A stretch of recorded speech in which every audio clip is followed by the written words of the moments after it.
If you're a homeowner, you need to know the building permit requirements when you're doing renovation or construction work on your home or property. I'm Deb Yelvington, founder of Dynamic Permits, and I'm providing these educational videos because I found over the years too many homeowners were caught unaware by a potential contractor for hire who said to them, "You don't really need a building permit for this." Well, guess what happens after that? Often the consequence is receiving a notice of violation from your local code enforcement agency because they found, whether it was by a tattletale neighbor or by driving by, that you had done work without a permit. That was the story for a recent client of ours. So he purchased this property and decided to do some renovation work. And the builder that came in spoke of lots of experience and that he builds deck structures beyond what the code requirements are to be satisfied, and that it would be perfectly fine not to get a building permit at this time. Well, he received a notice of violation, the homeowner, and then we were hired on as professionals to get the permit work going.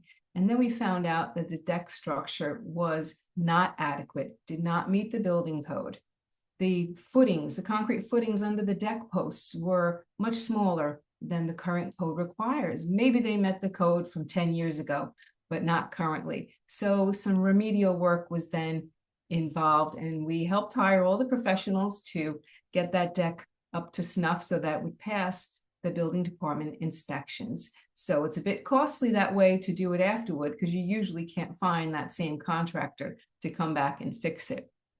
So I'm not bashing contractors. I just want homeowners to be made aware. Your only protection in getting construction work done, if you're not in the industry, you have to get a building permit. So the inspectors in your local building department, they'll check the structure, make sure that it meets those code requirements. So the consequence often of getting a notice of violation or an NOV is that you have to file a permit, you have to get plans prepared, photographs done, a new property survey, file that application with the town. And often when you file, there's a penalty by the building department for doing it without the construction without a permit. And that's 3 times the fee of what it normally would have been.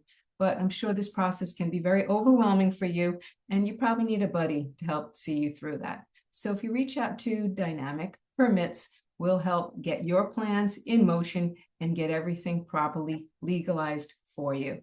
And we'll expedite that process for you. Reach out through the link below for a no-cost consultation. We look forward to hearing from you.